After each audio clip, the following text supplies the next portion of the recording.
Hi there, my name is Rad. I like to build model kits, and this is the Kotobukiya high-end master model Shield Liger Mark II.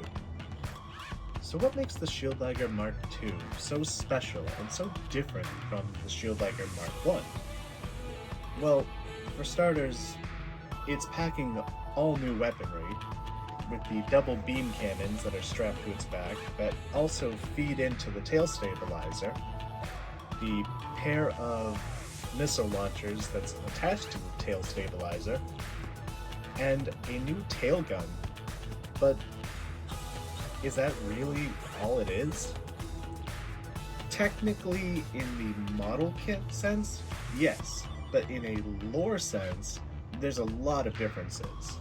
So it was either in battle stories or battle legends, it's one of the two. The Shield Ligers were meant to counteract the Saber Tigers, which they were actually reverse engineered from, but unfortunately the Shield Liger, even though it could compete with the Saber Tigers, it was really just a big defensive wall. Like, it could do some damage, but a lot of it was it could just tank a lot of damage. So they actually strapped some cannons on the back of it, but with all of the internals and everything, they had to sacrifice some of the shielding of a Shield Liger in order for the double beam cannons to work properly. So in lore, these were meant to really counteract Saber Tigers and even compete with Great Sabers, I believe. So what's the difference between the Shield Liger Mark II model kit and the Shield Liger Mark I model kit? Well, like I said before, it's really just the added loadout and the added weaponry, but outside of that, the base Shield Liger is just that. It's a base Shield Liger. It even comes with the parts to make it just your regular Shield Liger, between its side cannons and tail stabilizer, as well as different vents. And the original tail gun. Almost forgot. Other than that, it's just a Shield Liger, just with white armor. And as of the recording of this video being June 2025, this is the only way to get a white Shield Liger from Kotobukiya. So since the basic Shield Liger is the exact same, I can kind of skip over some of that articulation, because yes, some of the articulation is now limited due to the larger weaponry, but for the most part, almost all of the articulation is the exact same. So when I go through the articulation, I'm only really going to focus on the added parts. And to start us off, let's go over the double beam cannons. So they're on the same hinge that the missile pods were originally on, so they can still move all the way to the side as long as the cable allows it, both sides. And then you can rotate them up if you'd rather have it sitting upright.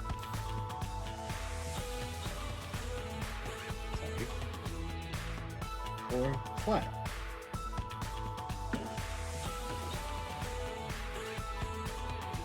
Here's the back missile pods, which can rotate, I believe, almost a whole 360. Oh no, it does do a whole 360. But they can be maneuvered. They have 5 missiles in each. Plus, the tail gun now has these additional cables and lots more detail. The only thing is it's still attached to the same janky tail. Almost forgot to mention, the guns themselves, while on these platforms, can actually rotate up and reposition themselves slightly higher if you ever really needed to. So one other small thing of note to point out about this kit, and it's a little bit of a con against this kit, is for whatever reason, whatever material they used for these ammo belts, if they're just exposed to just the regular plastic, just through contact and friction, over time, they've been actually known to melt the plastic, which is very weird why they would put something like that in a kit like this.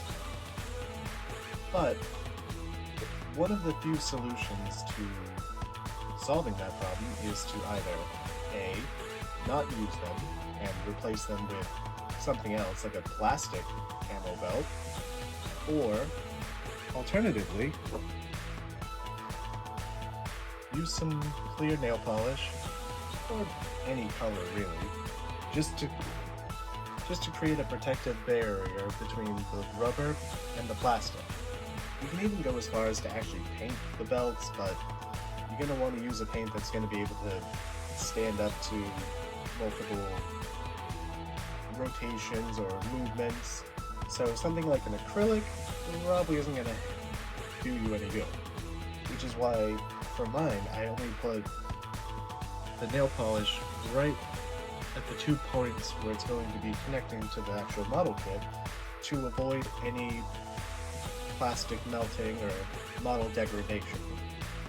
So I know this is going to be a short video because this does share almost everything with the main shield Liger, but why buy this over just buying a regular shield Liger Mark 1 and buying the upgrade cannon separately?